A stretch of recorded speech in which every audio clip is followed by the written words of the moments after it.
Hello, everybody. This is Christy Whitman. Welcome to the Quantum Success Show, where you can get your information and inspiration to create your desires. And as you can see, I have a friend with me.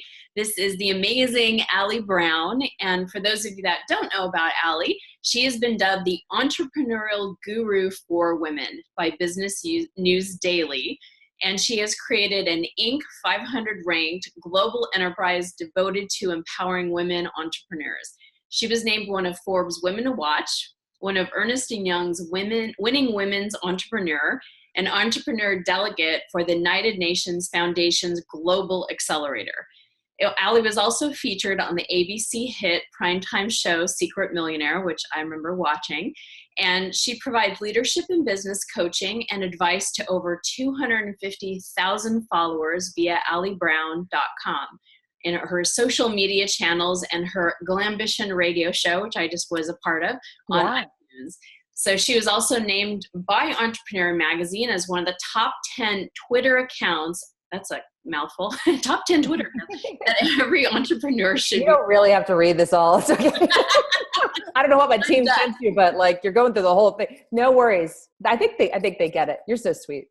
Well, welcome, Allie. I mean, so you're very impressive. And just to give a background so everybody understands my connection with you. Yeah. And I first started out in my speaking, coaching, author career. I remember going to a conference. I'm not going to say the person's name because I don't promote him.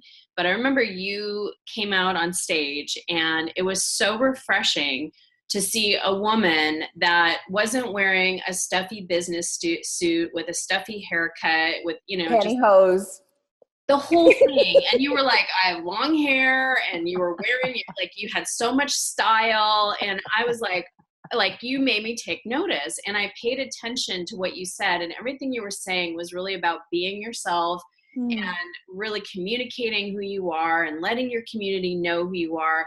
And that third, I don't know, it's like 60 minutes, I think, just really shifted things for me. And I started creating an e-zine, which I stopped doing about a year ago, but I did it for 11 years, every single month consistently. And I shared, the biggest parts of me, my family, pictures, trips we were on. And people would always tell me, it made me feel so connected to you. Yeah. And I feel like I was part of you. So I have Allie Brown to thank you for that. Fantastic. You got to tell me later what conference that was. I'm dying to know. Absolutely. Oh, I suffered through so many of those all male lineups. Yeah. Yes. Yeah. And you were back then, you were I think you were the only woman that was ever on stage when I would go to these things. Sometimes I suffered through all the dick jokes and this is well before me too. They did not care. I mean, it was just, but I remember seeing that as a privilege though. And I remember sometimes, it's interesting. I'll bring this up because this comes up for a lot of us. I do think initially I was a bit of the token woman up there, but I remember at that moment feeling like, well, it's a platform and I can use this to help the other women in here. And they need to see someone who's not trying to be a guy. Yes. And I'm like, I'm just going to have fun with this and share my message. And that's really where I started. And and that's so great. I don't think I knew that. That's fantastic. Yeah. So, we're going to talk about the word associate and how important it is to associate with those who really embody quantum success. But I'd love for you, since we're on this right now, I'd love for you to share your background and where you came from and how you became an entrepreneur, and then how you became an entrepreneur, coach, and mentor. Yeah. So we're looking at kind of 3 stages. And initially, my 20s, were years of like running around and trying to figure out who I was and what I wanted. Now my parents were aghast because I'd get what they thought was a good job. And then I'd be like, I'm gone. I'm going to teach step aerobics. I joined a network marketing company. I was doing all this stuff. And I think the most important thing to remember is that's a fun time to try stuff on. You have nothing to lose. I think as we get older, we kind of lose that magic. I talk about that in my conferences, helping them find that. Because when you have a big mortgage and kids, and now I'm supporting my mom, she lives with us. It's like, some days I got to put that magic on, instead of like going through everything, and adding things up. And so it was an exciting time. And the last job I had was at this little ad agency in New York. And I loved it because there were crazy creative people working there. There was like a cat running around in there. It was 10 people, 1 bathroom. That wasn't good. And mostly guys. But I got to do a little of everything. And so I'd be working on a project for the client, and then I would be, fixing the fax machine. And then I would have to learn, back then we used Quark for design. Some of you may remember that. And now it's InDesign. But, the designer was out that day. The client's like, we need this ad finished. And there was no one in the office. So I just sat down and figured it out. And it was an exciting time too, because there was no internet that was mainstream yet. And I'm sharing that because I think today a lot of us are we think we're going to find what we want by looking at others. Yes. And back then the advantage is I didn't see anyone doing what I wanted to do. So I just would follow what felt good. And that last job, I found out that you could do this thing called freelancing. And it's a longer story, but basically, once I found out I could kind of do what I was doing, but work for myself, I really just quit. I mean, this is not what I recommend, by the way, but I was so excited. I was so excited at this prospect of doing what I did, but working in my little apartment and going out and getting clients. I thought this was actually going to be a lot of fun. So I was in a little for a rude awakening though, because I didn't know how to get clients, and it was an uphill battle. But the turning point for me actually was the internet. And I started a little email newsletter based on something I saw. And I'm like, well, that looks cool. And I'll just start, because I like talking to people and communicating and sharing a bit about what I do and how I do it. And that little list started to grow. I was sharing some marketing tips. And these weren't like, mind-blowing tips. This was just things that I knew, like how to write a good headline. Here's how to do a brochure. And people started forwarding it around. They started saying, I have a friend who works at Scholastic Books. They need someone to edit this catalog. And this is how it all started. And then I built quite a nice little 6-figure business from this. And I mean, very quickly. And I remember that was my big goal. I wanted to make $150 a year. And then you live in New York City, you realize this isn't enough. I'm living in a crap apartment. I have no life, but it was so exciting, and then I realized, oh wait, then you have to take your business expenses out of that and taxes. And, so it's like, Yeah. And then you start learning how the game works. People started asking me what I was doing. And so I naturally love to share. I naturally love to teach. And so that naturally evolved into then creating some eBooks, teleseminars, well before, this stuff's everywhere now, like the courses and the funnels and all this stuff. And I literally would find something or a course and I would model it, or, I bought an ebook on how to sell ebooks and then put an ebook up.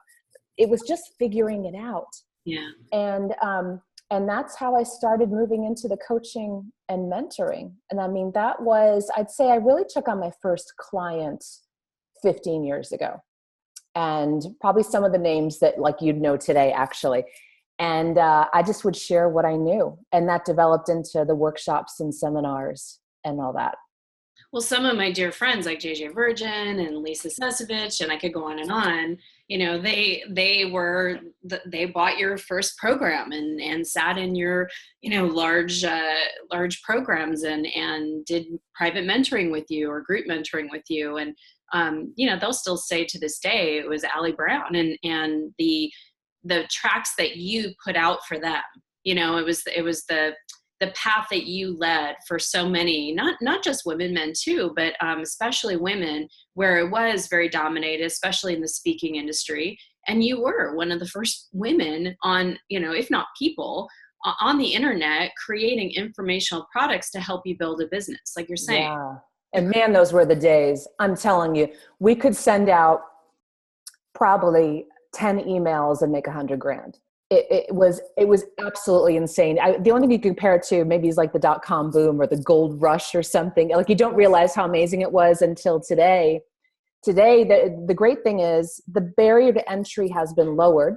Most, there's templates and all this great stuff, and most anyone can start making money online with some type of course or information.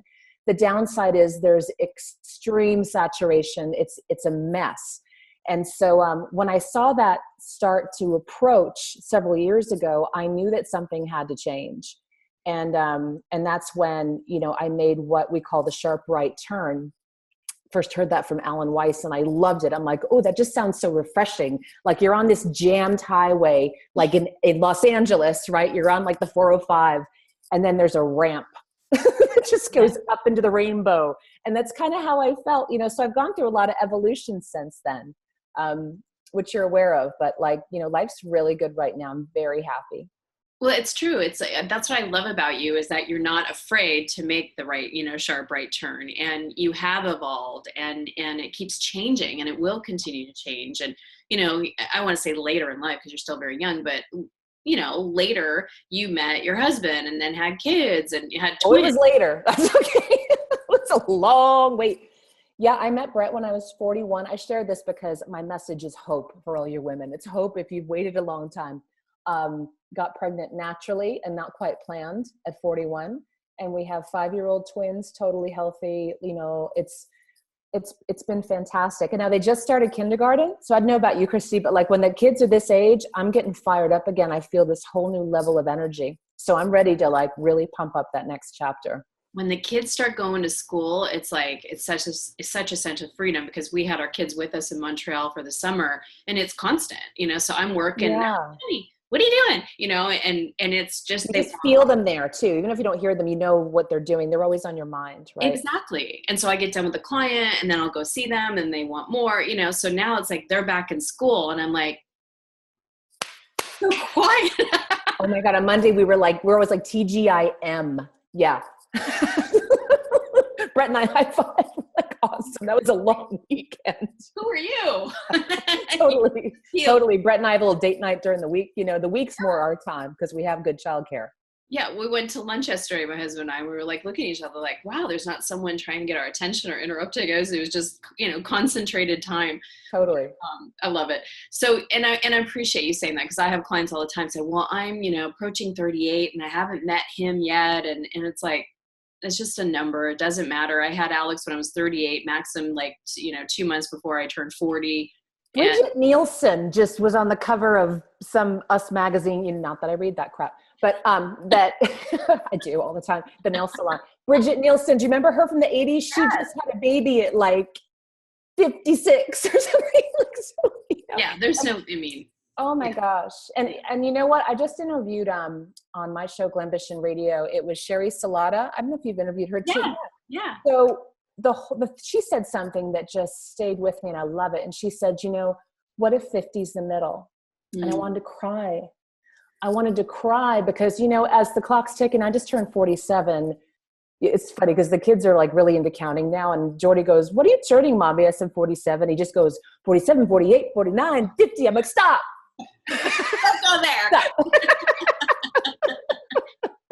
No.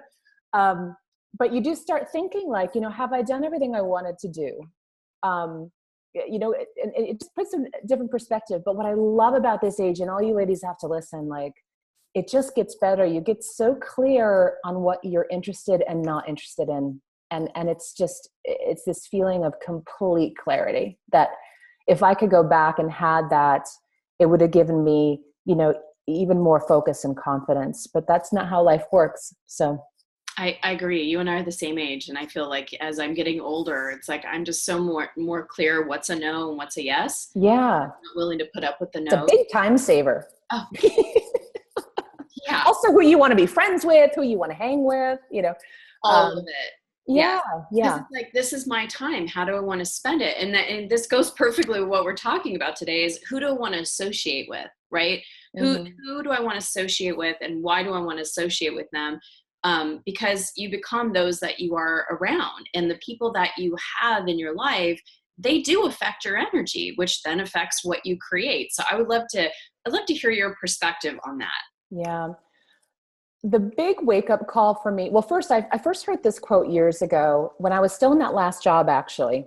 And I was starting to kind of pick up on some personal development. I think I ordered the Tony Robbins tapes, and, I can't take too much of him, but it was the only thing really there. I'm like, I'll order these cassettes. It was on TV. Yeah. And that led me actually to Jim Rohn, who many of you, I want all you to know, he was Tony's original mentor. Tony really just took his stuff, added like great music and flew in and like made it like for the MTV generation and did a great job with it. But Jim Rohn's stuff is still fantastic. And he was the one who said, you become the average of the 5 people you hang around the most. And I was in that job, and, I worked with some great kids there, but they really just wanted to go to the bar after work. They talked about what was on TV. And I always just felt a little different. I'm like, well, you guys want to travel? Like, what do you want to start a business one day? Like, I just felt like really abnormal. And I started thinking like, gosh, how am I going to meet people? And so, one of the first things I did before I was ready, before I started my business, this is very important. Before I even started my business, I joined one of those breakfast clubs, those networking groups, got business cards made, and started meeting other business owners and acting like a business owner. I didn't have a client yet, but I just said, I didn't say I don't have clients yet. I didn't say I'm just getting started. I said, my name's Allie Brown. I have a marketing communications business, and I create, and produce brochures and newsletters, or I could do your web copy. And, I just started. And that little network was what led to me getting my first client. So I started figuring this out very early on. And then the next tipping point really for me, which I know some people may not understand, was when I was at the pinnacle. I'm on stage in 2008. I had just sold $2.5 million from the stage. If I said the spaceship's leaving Tuesday, people would have lined up. It was insane. It was like, I was like, okay, this is where some people like get really power. You can see like the guys don't know where to stop usually. Yeah. The guys keep going with the power thing. And I was like, this is really weird. Like if I said, come on, and I was loving working with the clients. I was loving a lot of that, but I was just so craving. I could not talk about internet marketing anymore. I could not hang out with a lot of these marketers anymore. And I was just craving something different. And so this was a very strategic thing. I wanted to be in some different circles of women. And I wanted to start meeting some of these like real business women, right? Not like the ones with the online businesses and I just felt like that, like it run its course, and all my friends were also still in that circle. So I did something that not many people know how I did it, but suddenly in 2009 is when I started winning all these awards. And 2010, it was just like bam, bam, Inc. 500, EY, all that other stuff that I can't remember, but you have it in the bio. And people are like, Allie, how did you get these awards? Like, how did this all happen? And I said, there's a site. It begins with a G. It's called Google. And I Googled women's business awards, and their jaw hits the floor. And I'm like, I didn't vote for myself. I said, but it was my job to let them know I was here. Brilliant. We filled out the forms. I nominated myself. I fill out all this stuff. Like if they allowed that, then I did it. I'm like, these people have no idea who I am in these other circles. They just need to know about me. Let them decide if I belong. And that started opening doors. It started changing the circles that I've been in.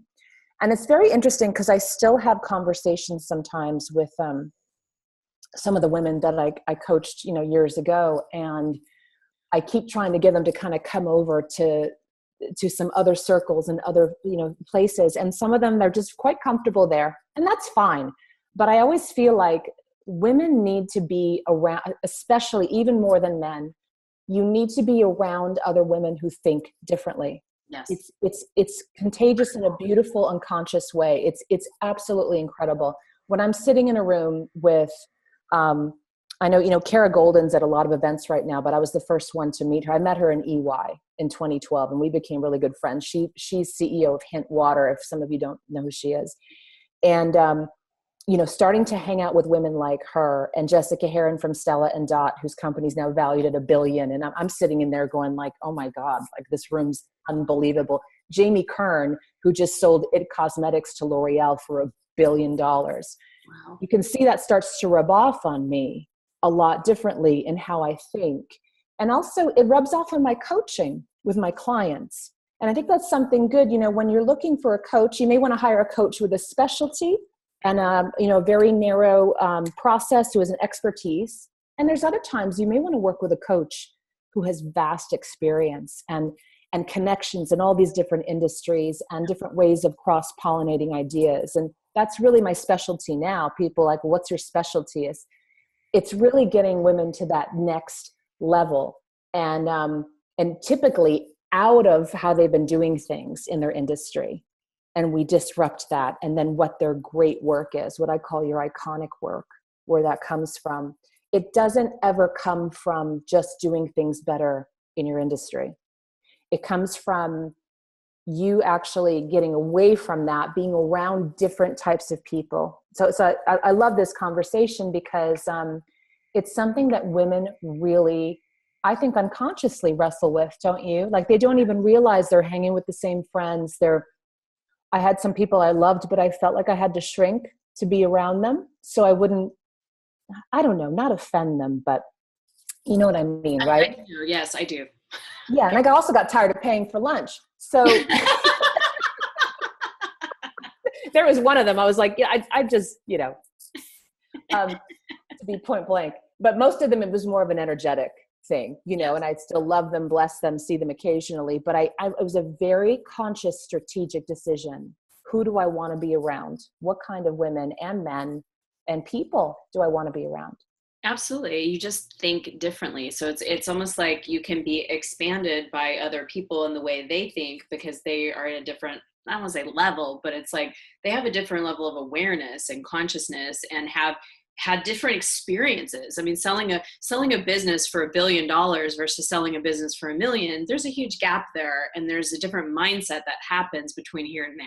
Yeah. And, being around someone that can't pay for their lunch and you have to be going, it's very different. I mean, it's a very different energy, and it's a very different conversation. Because, going back to, I'm 47 now, my life is very full. I've got 2 kids, a husband, I'm in a place where it's like, I don't want shallow conversations anymore. That's most of the world too, isn't it? Like, you forget. Do you ever forget? Like, we're in these amazing circles, and then you go out and I call it GP, general public. Yeah. It's sweet people, but like, whoa, like most of the world is America. Okay, let's say America is walking around like zombies. They cannot process more than a general shallow conversation. You forget that because we're all into personal development and all this stuff.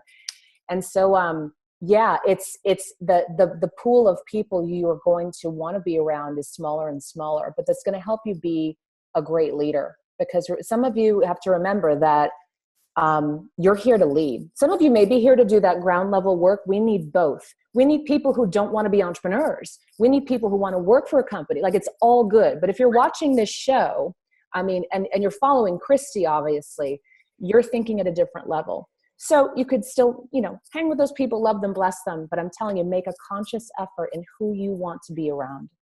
It's everything. So I love that tip that you said. You just joined a breakfast club, just to even start. And that's when I certify the coaches, it's like, go out and go to some type of entrepreneurial thing, or someplace where there's a small business owner. Put on some pants, get out of the house. Yeah. Okay. I know you got to do this, but like, it comes, we're so lazy working at home. Like, for me to, it's so funny. Yeah. But don't hide behind the laptop.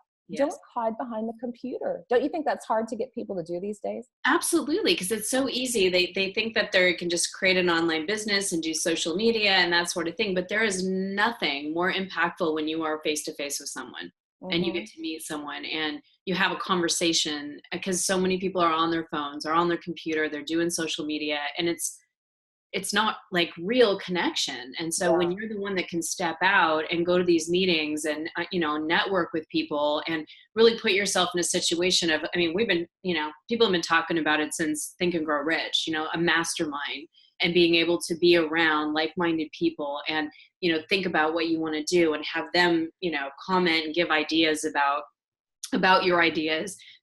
It's just, you can't even put a price on it. It's so valuable.